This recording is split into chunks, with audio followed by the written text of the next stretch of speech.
Aleluia. Amém. Saúde os irmãos com a paz do Senhor. Amém, irmãos? É um prazer e uma alegria estar aqui nessa noite e poder falar algo das coisas de Deus, das coisas do Senhor. Foi me falado já para poder assumir, logo após a oferta. Abra sua Bíblia em Mateus capítulo 4, versículo 14. Mateus 4, 14.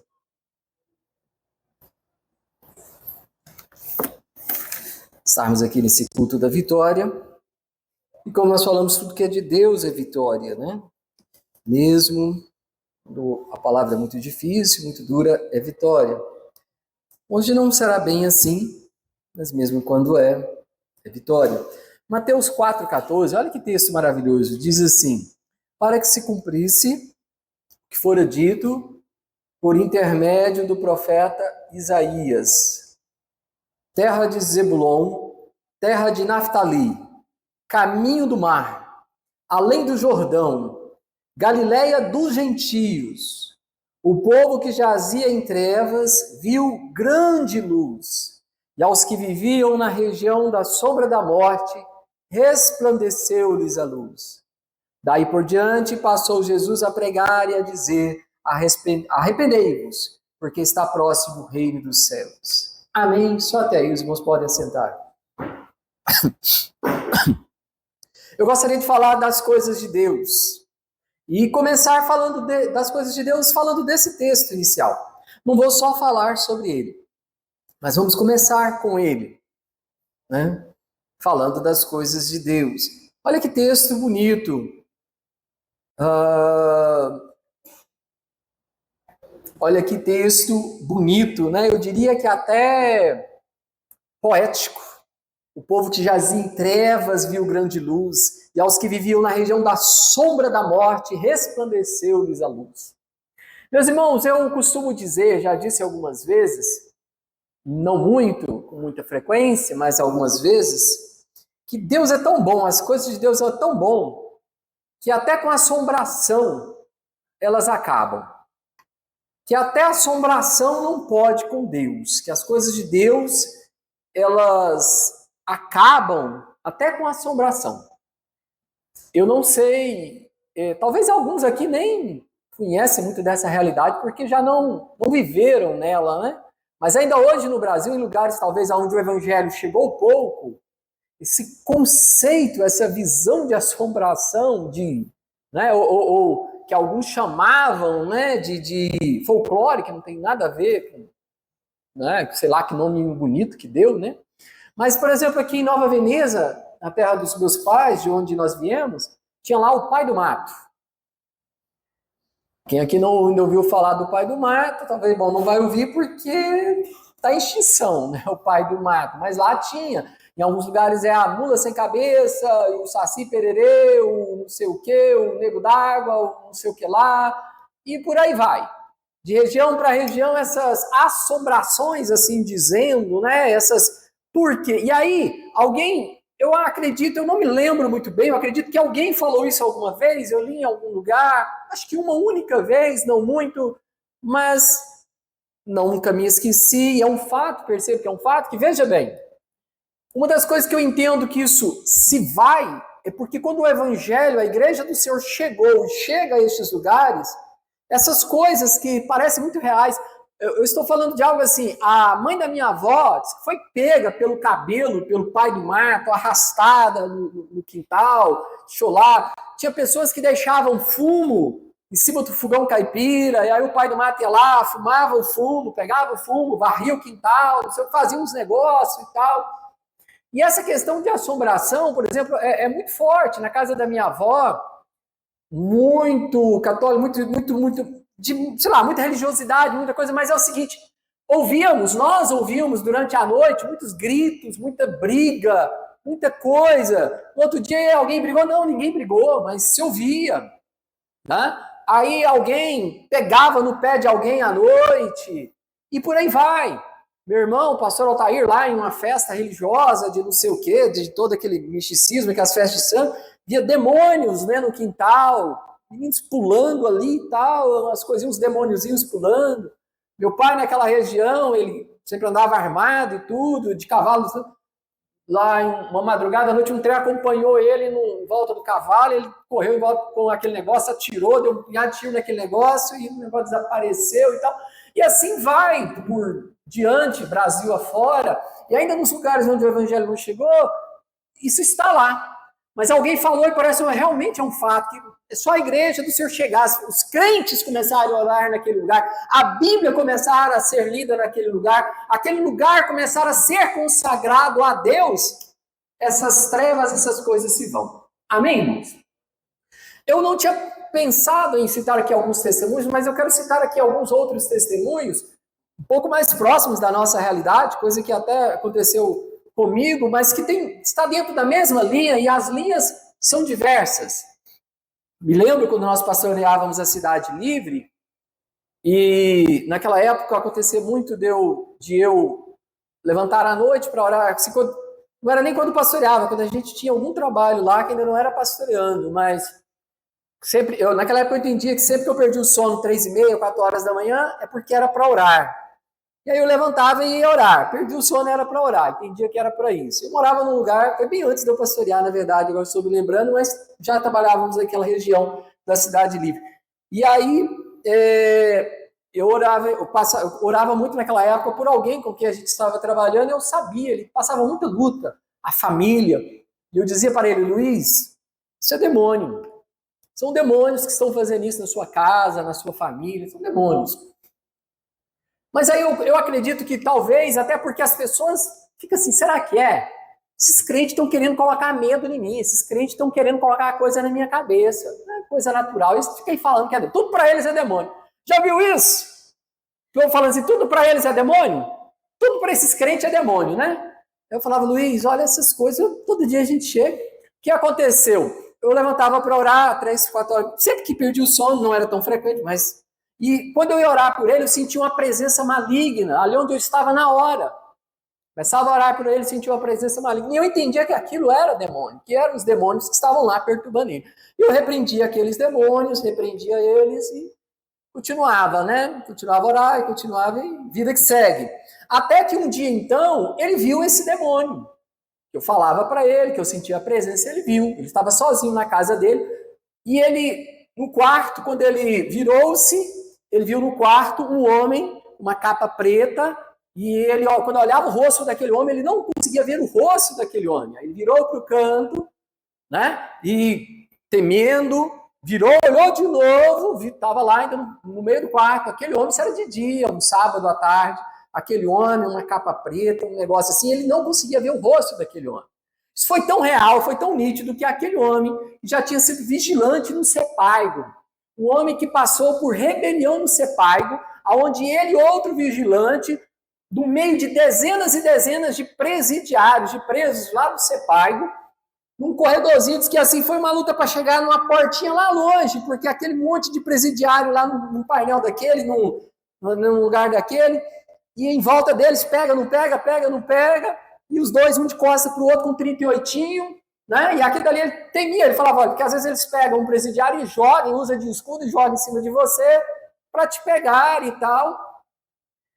Mas graças a Deus chegaram na porta, um homem que bravo, valente, não sei o que e tal. Mas o que ele viu lá, ele ficou com tanto medo que depois ele temeu entrar na casa dele por algum tempo, por muitos momentos ele estava com medo de entrar na própria casa.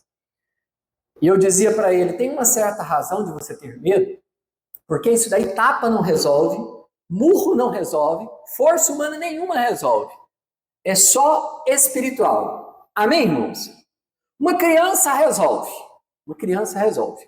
Eu conheço o testemunho, sobrinho meu, infelizmente hoje não está no caminho do Senhor, mas que o pai bravo bebeu umas lá e chegou meio desorientado, meio perturbado, meio endemoniado, e falando com a minha tia que foi pregar para a sobrinha que estava morrendo, que morreu, e antes de morrer estava lá pregando. Quando ela chegou no hospital da HDT, e falando umas besteiras, e falando umas coisas que não era normal, que não era de Deus, aquela criança repreendeu, falou algo lá e ele caiu, né? Caiu. Porque é uma criança não importa o que é. O que é espiritual. Amém? Então isso não é a força humana, não é nada assim, né?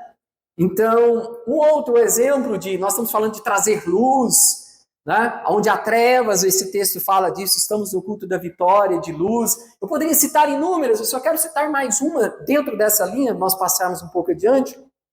Mas nesse mesmo momento em que eu levantava para orar, e não era tão frequente, não era sempre, era de vez em quando, mas aconteceu em um desses momentos que nós que morávamos num lugar muito seguro de uma certa forma, porque eram assim 3 portões iguais, de um muro retilíneo, tudo da mesma cor, quem passava via que aquilo ali era de parentes, né? Inclusive os muros entre as casas eram baixos, tinha até um portãozinho entre uma casa, entre um quintal daquele outro, que era o pastor Edivaldo, eu e o meu irmão Benildo. Nós morávamos, era uma época muito boa, nós morávamos ali os 3 juntos.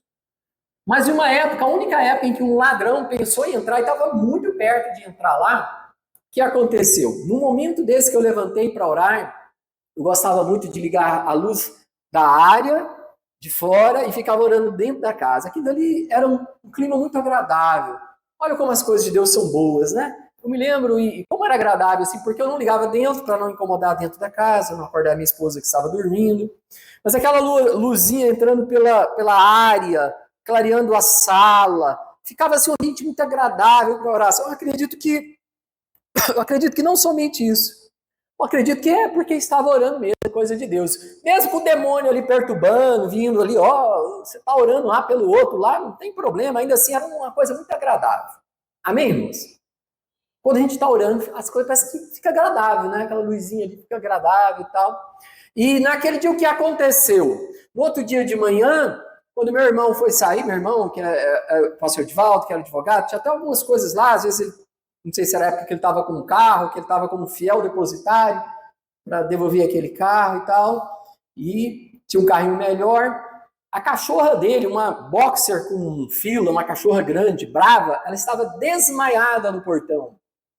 Ele pegou uma cachorra muito brava, preta, com a boca preta, rajada, tigrada, com a boca preta, brava a cachorra. Mas ele pegou ela nos braços, desmaiada, já lá pelas 7h30 da manhã, e levou ela para a área da casa dele. Ela demorou a melhorar. E aí eu me lembrei que lá pelas 3h30, 4 horas da manhã, quando eu levantei aquela noite para orar, eu ouvi uma moto lá no portão. Era até difícil distinguir o meu e o portão dele, mas eu acho que era mais o portão dele. Uma moto dessas que faz barulho para quando liga, né? Acho que é das Yamahas. E ela saiu. Eu ainda fiquei pensando, gente, mas na hora eu só pensei assim, mas uma moto aí, né? 3h30, 4 horas, o que essa moto tá fazendo aí, né? Mas continuei, eu fui orar e pronto. Mas o que eu entendo, então, o que aconteceu? Que aquele ladrão que já tinha dopado a cachorra, que estavam ali prestes a entrar, quando eu liguei a luz da minha casa, a luz de fora, como eu falei para vocês, ele pensou assim, olha, me descobriram. Não sei como, mas me descobriram. Estou aqui, a cachorra dormiu, mas olha, ligaram a luz ali, olha, o muro é baixo. Ixi, já sabem que eu estou aqui. Ligaram a moto e foram embora. Amém, irmãos? Estão entendendo? Então quer dizer, Deus traz luz onde há trevas. Quando a gente não sabe de algo, Ele nos revela algo. Aquilo que está encoberto, Ele traz luz.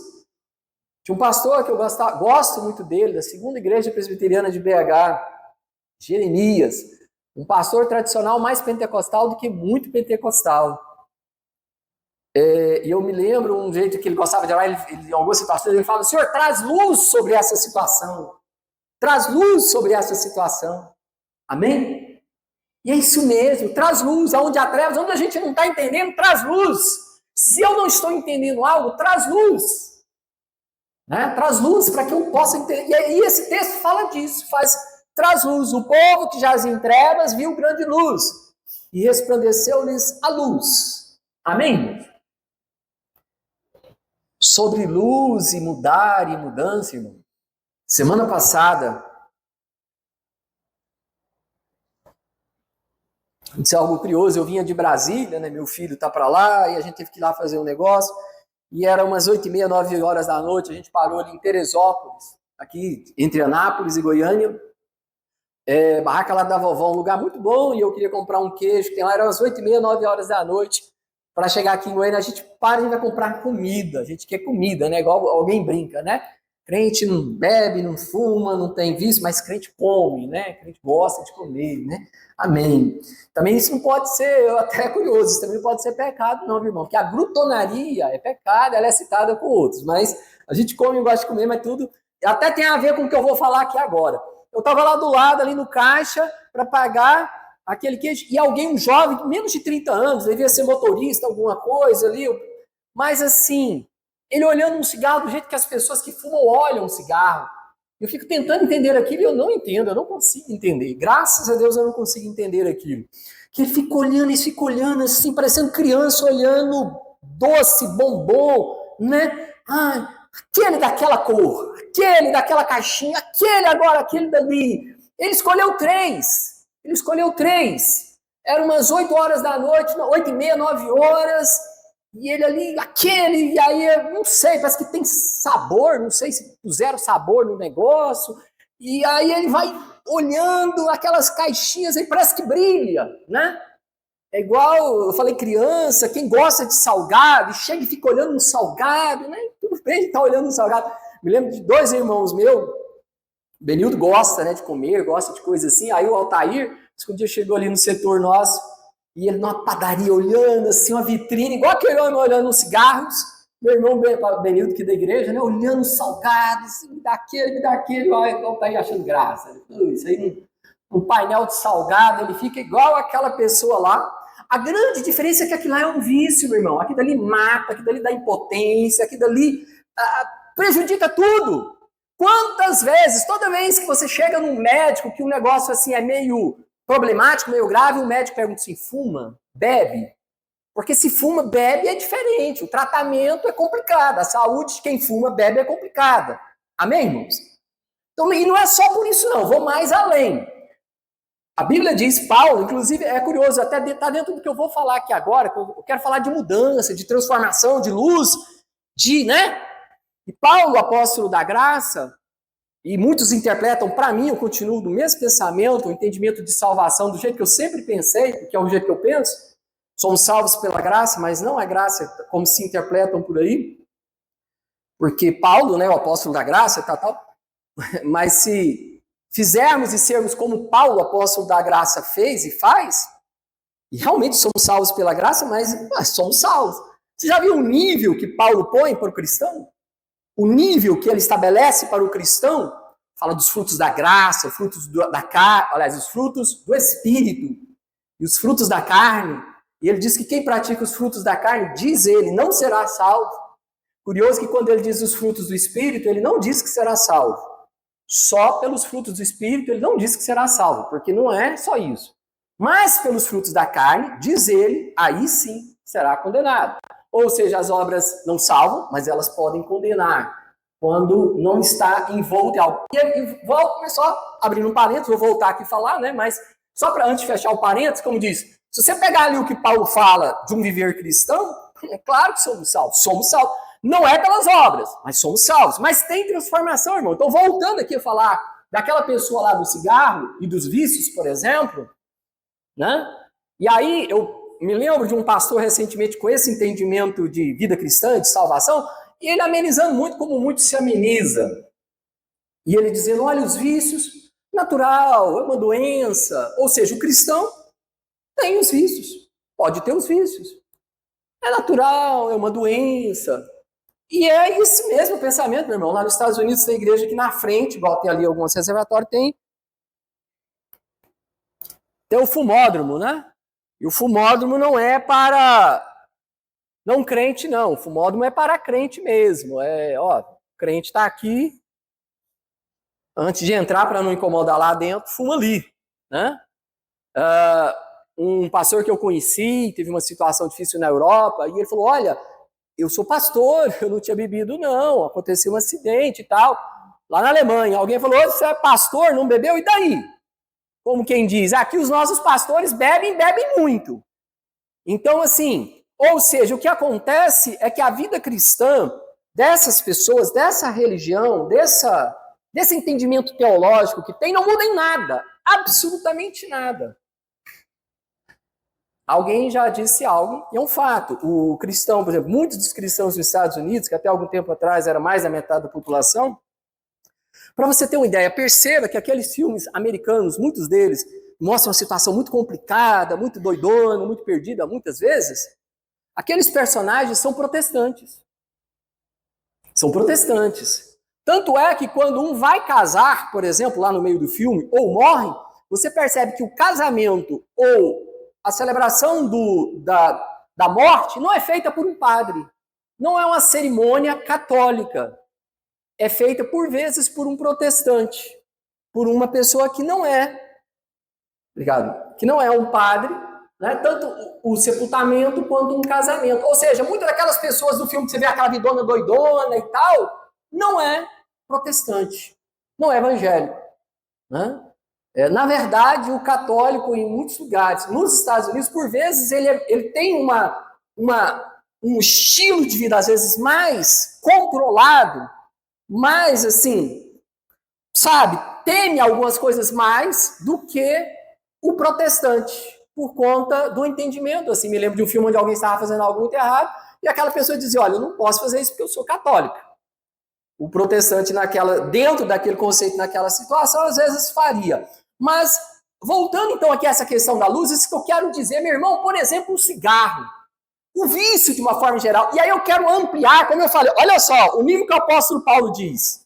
Por isso que a graça, realmente somos salvos pela graça, sem dúvida alguma. Mas a graça que o apóstolo Paulo pregava não é a graça que essas igrejas pregam.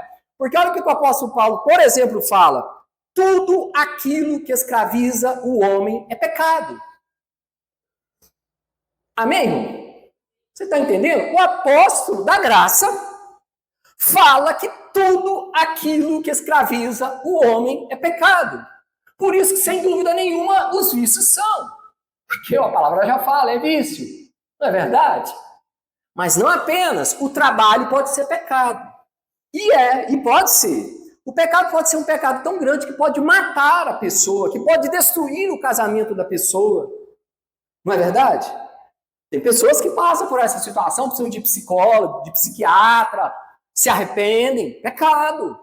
A glutonaria, meu irmão, comer demais. A gente fala de tantos pecados capitais, esquece da glutonaria por vezes. E tem muito crente, muita gente dentro das nossas igrejas com esse pecado. E a gente acha que não é problema. E ele é citado lá nos mesmos versículos onde é citada a prostituição, o homicídio, é citada a glutonaria. Você acha que não é pecado? Já viu aquela série Quilos Mortais?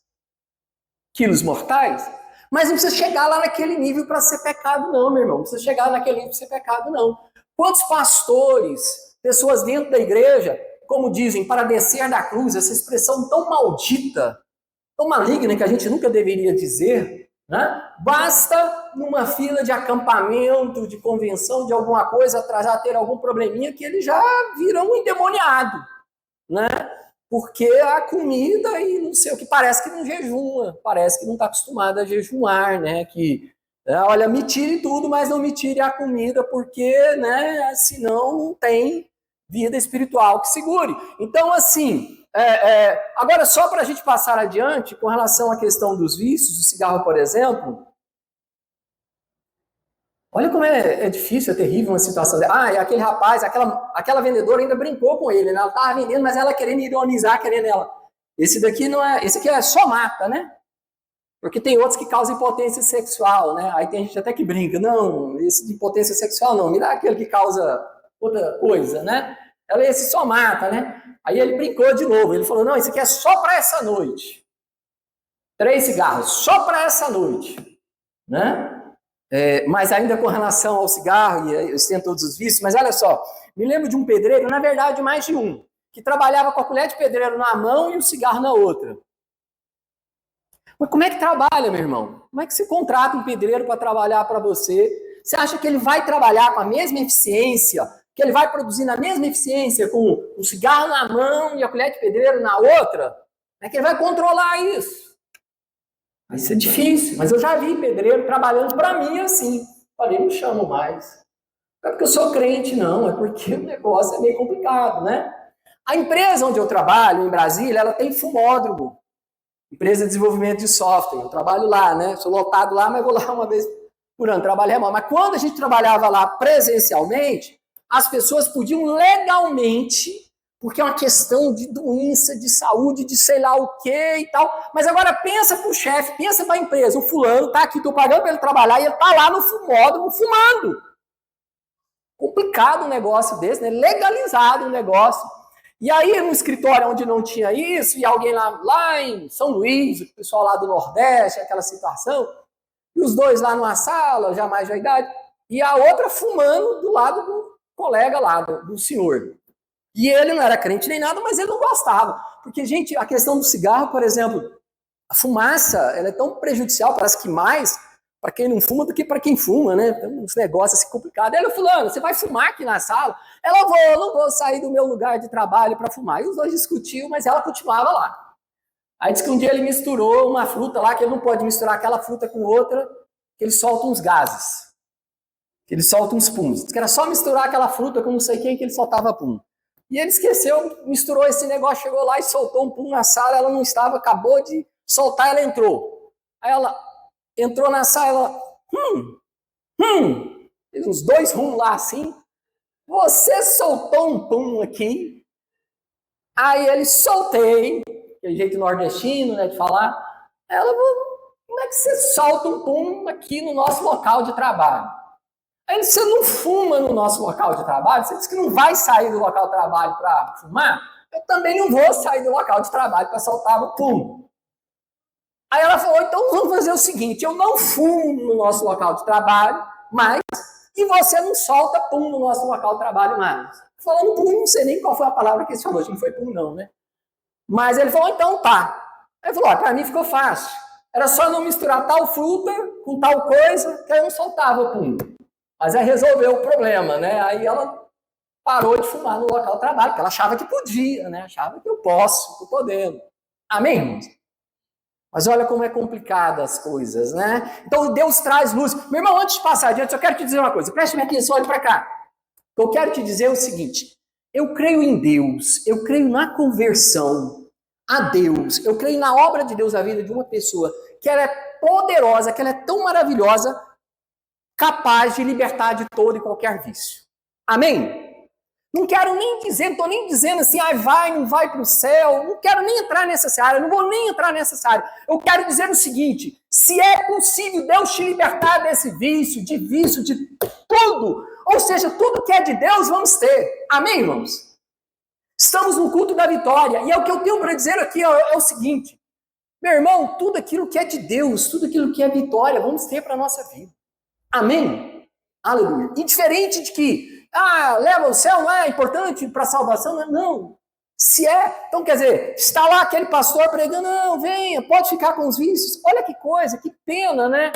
A pessoa poderia ser liberta, porque, irmão, deixa eu te falar uma coisa. Eu realmente creio, acredito que sem Deus, tem vícios que as pessoas nunca vão conseguir libertar.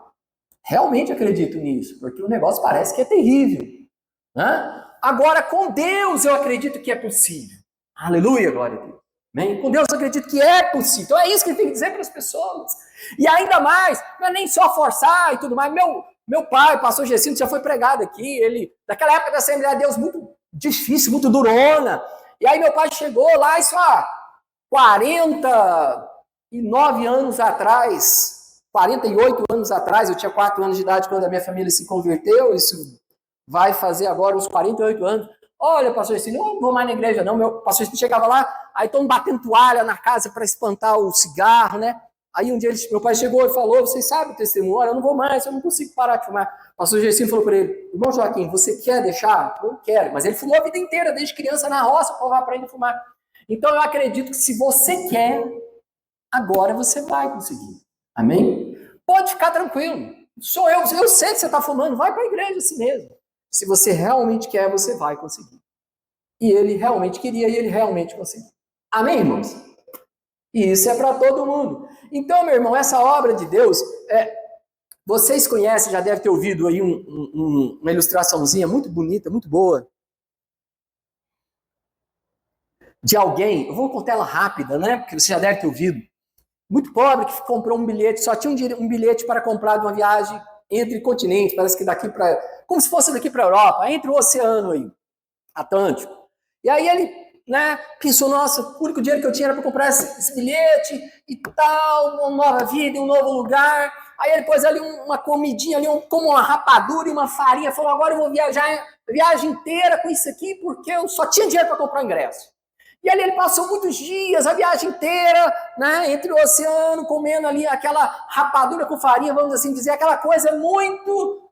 Aí no último dia ele pensou, não, mas tá muito difícil comer isso, o povo lá comendo aquelas comidonas, ele sentia um cheiro.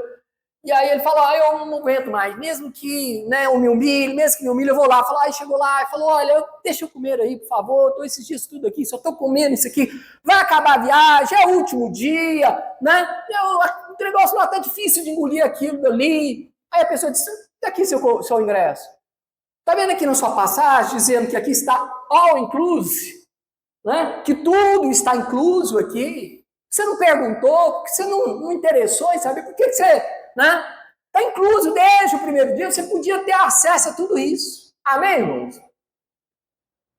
Está entendendo? Nós estamos no culto da vitória, meu irmão. Olha só. Jesus disse, reis e não conhecia as escrituras. Aqui tem tudo, meu irmão. Aí tem gente que até, vamos dizer, vai para o céu. Cheio de vício, um problema, um punhado de coisa. Que a Bíblia diz, que Jesus disse, olha, vai lá, ora, faz assim, resolve assado. Amém? Mas aí a pessoa, né, não conhece, a pessoa não vai. Irmãos nossos tradicionais que vão para o céu. Presbiteriano, batista, alguns tradicionais que vão para o céu, uma bênção, gostam de muita coisa, sabe? Só que o seguinte, alguns deles, e tem diminuído cada vez mais essa quantidade, mas não acham que o batismo do Espírito Santo não é para os nossos dias, que os milagres não é para os nossos dias, que os dons não é para os nossos dias, que mesmo o libertar de demônios também não é, não, as pessoas não ficam possessas, o demônio não está aí agindo assim, não, isso não é demônio, não há libertação e tal, né? E por aí vai. Então, vivendo um evangelho muito assim, só é salvo, só vai. E aí, de repente, imagina chegar lá no céu e falar, nossa, você podia já ter experimentado tanta coisa. Amém, irmãos? Aleluia, glória a Deus. Eu estou falando de vivermos mais de Deus, irmãos. Milagres, sinais e prodígios também. Amém? E sabe, até vale lembrar isso para a Assembleia de Deus. A Assembleia de Deus tem evoluído tanto, né? A teologia, em tantas coisas, em usos e costumes que não precisava, realmente a gente melhorou, né? A gente não tem alguns usos e costumes lá de alguma coisa. Mas, por outro lado, por exemplo, a Assembleia de Deus tem deixado algo que não era para deixar. Né? Uma busca real de milagres, sinais e prodígios também, uma intimidade e comunhão, um conhecimento de Deus, né? Um conhecimento de Deus. Meu irmão, eu costumo dizer o seguinte, preste bem atenção, olhe para cá, não vamos demorar muito, já vamos encerrar. Eu costumo dizer o seguinte, que um homem sem Deus, os limites são muito grandes, ele pode fazer coisas terríveis. Uma pessoa sem Deus, um homem, uma mulher, um jovem, uma criança, qualquer um sem Deus, pode fazer coisas terríveis. O limite é muito grande. Mas uma pessoa com Deus, por outro lado, não há limites. Amém, irmãos? Pode fazer coisas muito maiores. Aleluia, glória a Deus. Uma pessoa com Deus, não há limites, coisas muito maiores. E isso nós temos que entender, porque muitas pessoas ficam assim, o pastor, os obreiros, não sei quem, sendo que na verdade isso é para todos, para todo e qualquer crente. Eu gosto da Assembleia de Deus, não sou de pregar denominação. Quando eu morei em Brasília 1 ano e meio, eu servi em outra denominação, me receberam como pastor, eu atuei ali em outra denominação. Então nós não pregamos igreja, mas eu gosto da Assembleia de Deus e de algumas igrejas pentecostais, do jeitão delas, que é esse jeitão assim de que todo mundo põe a mão na massa, de que todo mundo pode fazer, de que todo mundo precisou, você tá lá, você faz. Você é crente, você faz. Amém, irmãos? Esse jeito que tem uma diferença menor entre clero e leigos. Na igreja evangélica a gente não tem muito isso, né? Não era para ter, e na Assembleia de Deus, nas igrejas pentecostais tem menos isso ainda. Na verdade, eu não gosto nem muito assim de uma roupa muito diferenciada. Pode ter, mas entre pastores, entre, né, qualquer coisa que diferencie, que mude muito essa ideia de clero e leigos. Nós não temos e não acho esse negócio muito bom. essa diferença assim tão grande. Agora, na intimidade, na comunhão, no conhecimento de Deus, meus irmãos, por exemplo, vamos ver aqui, Moody, Wesley, esses homens são conhecidos de quase todos nós, e devem ser mesmo. Eu gosto das biografias evangélicas, de ler livros de biografias evangélicas, eu gosto, né? De homens e mulheres de Deus que fizeram coisas, são pessoas imperfeitas, que falharam, que pecaram, cometeram muitos erros, às vezes mais erros do que eu e você em algumas áreas, mas pessoas que fizeram coisas tremendas, missionários, homens e mulheres que, aleluia, glória a Deus. Então, Moody e Wesley, meu irmão, por exemplo, sabe, fizeram coisas tremendas esses dois homens, né? E assim tem muitos outros, como você vai ver a biografia desses homens, o que essas pessoas fizeram, mudaram países, mudaram regiões todas, tiveram declarações, a rainha da Inglaterra em algum momento dizia, olha, eu temo mais a oração de Wesley, eu vejo mais poder na oração de Wesley do que nos exércitos da Inglaterra, né? E por aí vai. Então, e olhe por outro lado, pessoas comuns em nossas igrejas. Homens e mulheres, às vezes, com pouco estudo, com pouca aparência, com pouca formação, pessoas simples, mas que têm uma intimidade, uma comunhão com Deus tremenda. Amém, irmãos? Pessoas que estão entre nós, em todas as nossas igrejas, graças a Deus, nessa e várias outras, né? Tem homens e mulheres assim, sabe? Crianças, às vezes, avivados. Aleluia, glória a Deus. Sabe, em meio, alguém fala assim, a igreja está assim, a igreja está assada, os pastores estão não sei de que jeito, os bispos estão não sei de que jeito, não sei o que lá. Você já parou para olhar, por outro lado, aqueles que estão bons, os que estão avivados, que estão fazendo a obra, os que estão diferentes, amém? Por que a gente fica olhando sempre aquilo que está ruim e não olha aquilo que está bom? Eu já conheci algumas pessoas, irmãos, que eram especialistas em mostrar os defeitos. Mostrar assim, estava dentro da igreja, era pastor enquanto era, antes de se desviar. Olha, o pastor tal. Sabia tudo que é podre de todo mundo. Daqui a pouco aquela pessoa, meu irmão, estava lá embaixo, na mais profunda lama que você imaginar. Meu irmão, quem fica olhando os podres da igreja, já imaginou essa pessoa vivendo na época de Jesus Cristo? E conhecendo o ministério de Jesus Cristo, ia falar, olha, você sabia que os apóstolos de Jesus, eles estavam discutindo entre si qual era o maior entre eles? Olha como é que são os apóstolos dele. Você sabia que foi um de dentro, os apóstolos dele, que traiu ele, que vendeu ele por 30 moedas de prata, você sabia disso? Aí vai dizer, você sabia que aquele que era mais próximo dele, o que era muito próximo dele, disse que não conhecia ele. Olha que coisa! Não é verdade, meu irmão?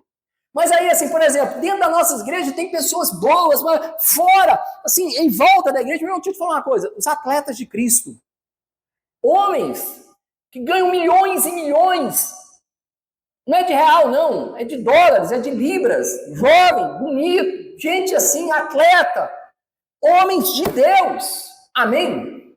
Vários, que dão testemunho. Você sabia que o Lúcio ganhou 3 Champions League? Poucas pessoas na Terra ganharam 3 Champions League. Zagueiro, fez um gol no final de uma Champions League. Vai lá, levanta a camisa lá, né? E na camisa de baixo. Se não fizesse isso hoje, talvez era preso, acabava tudo até porque, exatamente porque as pessoas faziam isso, homens e mulheres de Deus faziam isso. Aí a Nike, não sei quem, o reino das trevas foi criando tudo até lei para proibir. Devido ao politicamente correto, né?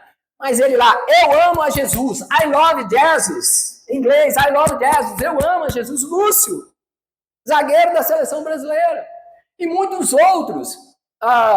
Já teve aqui na igreja o Place, lá de Brasília, o Disco Praise, que estava lá na Inglaterra, ministrou numa igreja, no final daquela ministração, vamos comer ali no restaurante, foi comer no restaurante. Sentou do lado dele um rapaz, e aquele rapaz puxando conversa com ele, aquele ministro lá de louvor do Disco Praise, e ele querendo comer, até ali cansado, né, ministração, horas, cansa, né, e tal. O rapaz puxando conversa, e o rapaz, olha, eu queria ter uma vida espiritual maior, sabe, mas a minha profissão às vezes me atrapalha um pouco, a minha atividade profissional, eu gostaria de ser mais dedicado, poder me dedicar mais. E ele conversando com aquele rapaz, conversou, né, tal. Aí daqui a pouco alguém sentou e falou, você sabe quem é aquele rapaz que estava conversando com você?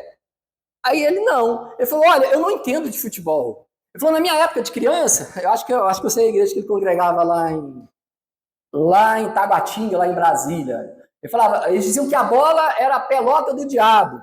E eu não conheço nada de futebol. Até hoje eu não conheci, quando criança eu não conheço agora.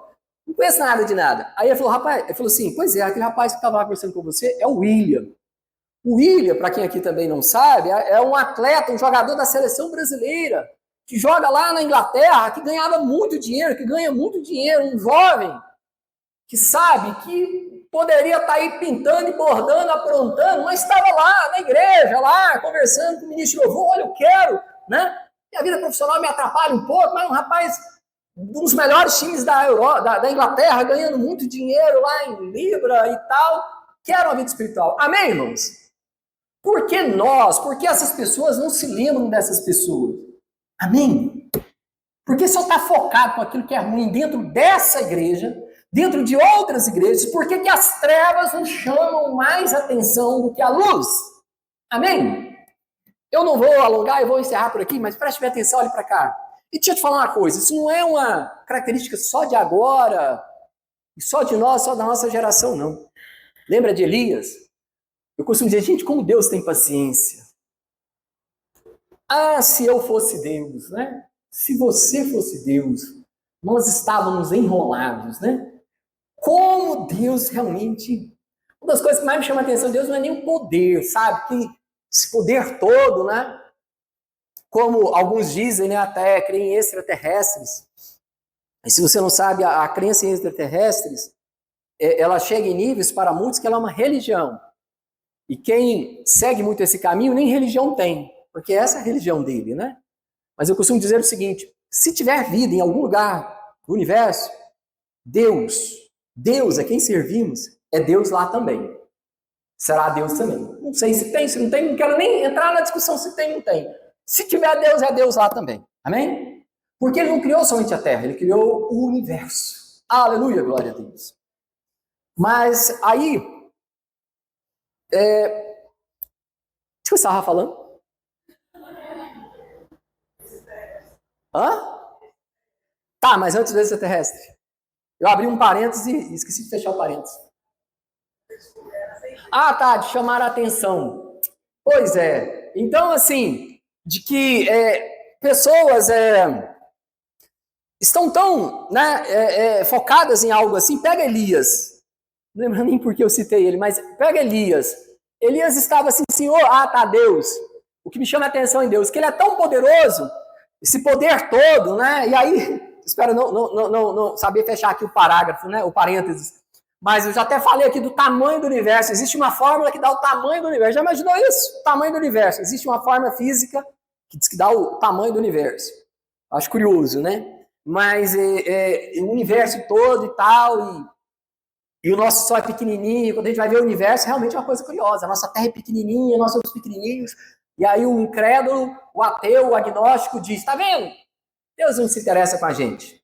Mas aí o crente diz, glória a Deus, maravilha, né? Olha só, você agora fica mais maravilhado, né? Porque Deus que é poderoso, que criou tudo isso, ainda assim ele me enxerga, me conhece, amém? É íntimo, pessoal comigo, aleluia. A Bíblia fala isso e a nossa experiência fala isso, amém? Olha bem para cá, por favor, estou encerrando, mas preste atenção. Não é verdade? A minha e a sua experiência. Quem aqui tem experiência de conversar com Deus? De intimidade com Deus? Quem já orou a Deus e foi respondido? Quem já sentiu a presença de Deus? Amém? E Deus criou tudo isso daí. Né? Agora Elias está lá, Elias que é um de Deus. Meu irmão, 2 homens apenas foram arrebatados e foram para o céu vivos. Elias e Enoque. Alguém acha até que eles serão as 2 testemunhas que falam no livro de Apocalipse, que vai descer porque, você foi para o céu sem morrer, é eles. Aí outros dizem, não é, porque eles foram exatamente para não provar a morte. Não sei, essas 2 linhas de pensamento. Mas Elias, um dos homens que Deus levou para o céu, assim, numa carruagem de fogo. Olha o que Elias falou. Olha, não tem mais ninguém. Tem mais ninguém. Todos aí, todos estão perdidos. Não tem mais ninguém. Não tem mais nenhum joelho que não se prostrou a Baal. Não tem mais ninguém. Eu costumo dizer, né, igual a gente brinca, né? Elias se achava ali a última Coca-Cola do deserto. Tem mais ninguém, só sobrou eu, só sobrou eu. Aí o que Deus, com toda a paciência, com todo o amor, e logo depois levou ele para o céu, nem brigou com ele, nem nada, falou: Elias, tem mais, quanto mesmo? 7.000 joelhos que não se dobraram. Amém? Por vezes nós estamos achando assim. Ah, é só eu, só eu, só eu, só eu, só eu. Meu irmão, como eu estava falando dos atletas de Cristo, tem jovem dentro das nossas igrejas que acha que só ele é virgem, e ele não pode casar virgem, ele tem que acabar com esse negócio porque não pode. Enquanto vários desses jogadores, recentemente, ainda nos dias de hoje, há pouco tempo, homens com 20 anos de idade ou mais disseram, sou virgem. Ganhando o dinheiro que tinha, atleta. E eram conhecidos por serem virgens. E diziam. E assumiam. Não que eles quiseram dizer isso. Não que eles chamaram atenção, porque não quer chamar atenção, porque na verdade vai ser criticado e muito criticado. Um desses, o Kaká, ele era chamado por várias pessoas endemoniadas da imprensa brasileira, que está cheio de endemoniado. E ali o Juca Kfouri dizia, esse rapaz é um péssimo exemplo para os nossos jovens. O péssimo exemplo para os nossos jovens era o Kaká, que entre tantas coisas se casou virgem. Né? E como eu estou falando, não é que eles chamaram, quiseram, sou orgulhoso, vaidoso. Não, é porque alguém começava assim, virgenzinho, virgenzinho, virgenzinho, virgenzinho. Pior que ele apelava e dizia, sou. Pronto, acabou, e daí? Sou, sirva a Deus, e daí? Então não é que ele queria aparecer, porque até mesmo porque, como eu estou falando, ninguém hoje, nem homem, nem mulher, vai se aparecer com relação a isso. Vai ser muito criticado, mas é muito criticado. Agora você imagina uma pessoa, uma personalidade, um atleta, né? Recentemente o Kaká, e depois de tudo, e muita gente condena, porque gosta de condenar mesmo, e ele passou por um divórcio. Entre tantas lutas dele, tantas batalhas para que esse divórcio não acontecia, porque por ele não tinha acontecido, e ele pediu um prazo. Existe um filme aí que se chama Prova de Fogo. Entre tantas coisas, eu já vi dessa igreja, de outros lugares, condenando o Kaká e tal, porque gosta de condenar. Mas em tantas coisas que ele fez aquela prova de fogo daquele filme. A última coisa que ele pediu para sua esposa, falou, olha, dá mais uma oportunidade, vamos fazer o seguinte, vamos fazer um negócio. E aí a última que ele fez foi aquela A Prova de Fogo, do filme A Prova de Fogo. Se você não assistiu, assista, porque a gente assiste tanta coisa, né? Por que não assiste os filmes evangélicos? Deveria. Não está aberto assim na TV aberta, porque a TV aberta quer passar só porcaria, não quer passar coisa boa. Mas muita gente hoje tem algum tipo ali de uma TVzinha fechada, pode ver, né? Mas você vê aquele filme, existe lá a prova onde um casal faz uma prova de fogo para que o casamento não se acabe. E ele fez aquilo. Mas então, para encerrar a última, eu me lembro quando ele foi agora jogar lá em Orlando. Meu irmão, o povo quer ir para os Estados Unidos para limpar banheiro. Os brasileiros, muitos querem ir para lá para limpar banheiro. O Kaká foi para lá para jogar futebol, astro, né? Eu me lembro que ele falou assim, olha, quando ligaram, falaram, olha, vem para cá amanhã. Né? E aí a Globo, era a Globo que estava entrevistando ele, a Globo. Quem aqui já deu entrevista para a Globo? Né? O Kaká dando entrevista para a Globo. Nem de crente eles gostam, mas tinham que entrevistar ele, né? O Kaká, aí ele falando, pois como é que foi, Kaká? Sei lá, no Orlando City, lá, Brasil, os brasileiros, lá, um estádio de um brasileiro e tal, tal, tal. Aí ele, pois é, né? Eu não esperava, estava aqui jogando. Aí ligaram e falou, vem amanhã. Ele falou assim, só peguei a minha mala, minhas coisas, pus a minha Bíblia nas minhas coisas e fui. Peguei minha mala, algumas roupas, a minha Bíblia e fui. Amém, irmãos? Você notou aí o detalhe? Peguei a minha mala, algumas roupas, a minha Bíblia, ou seja, a Bíblia estava lá. Amém, irmãos? Muitos de nós não teriam coragem, o peito, para falar isso na Globo. Peguei a minha Bíblia, não, esse negócio não vai pegar bem para mim, né? Minha imprensa, seguidores aí, olha que fanático religioso, diz que pegou a Bíblia, né? E eu creio que ele não falou isso, repito, para se envaidecer, para contar vantagem, porque não é vantagem alguma. Amém? Ao contrário, é crítica, é motivo de crítica, de zombaria, como o Juca Kfouri falava e muitos outros. Essa pessoa aí, não é exemplo nenhum para os nossos jovens. É terrível essa pessoa aí. dos outros doidos lá, tá? Não fala nada. Mas do crente, não, esse daí. Amém. Vamos fazer uma oração, irmãos? E aí eu devolvo a palavra, mas apenas orarmos e pedirmos a Deus que tudo isso que Ele tem para nós, que é muita coisa, nós possamos ter. Senhor Jesus, ó Pai, ó Espírito Santo de Deus, tantas coisas o Senhor tem para nós, aleluia, glória a Deus, que nós possamos buscar, termos sede de Deus, que não sejamos religiosos nesse sentido, de uma costume, de um hábito, de um religiosismo nesse sentido, mas que oh, glória a Deus, que nós entendamos que não há limite, que não há, Senhor Deus, limite para nenhum de nós, que nós buscamos cada vez mais e mais o Senhor, que crianças, jovens, adultos, idosos, como diz a tua palavra, os jovens terão sonhos, visões, que a tua palavra que nos fala, Senhor Deus, de um mover, de um agir, aleluia, que seja, que volte, Senhor, para nós, para a nossa nação, para as nossas igrejas, para a nossa vida, que aquilo que está morto revive, e que aquilo que ainda não conheceu a vida, conheça. Não queremos, Senhor, apenas irmos ao céu, mas queremos desfrutarmos do melhor. E o melhor que eu estou falando aqui não é só prosperidade financeira, é principalmente toda intimidade e comunhão contigo. Aleluia, glória a Deus, graças a Deus. Muito obrigado, Senhor, muito obrigado. Nós não merecemos, mas o Senhor nos deu, nos garantiu, nos profetizou tudo isso. Amém e amém. Aleluia.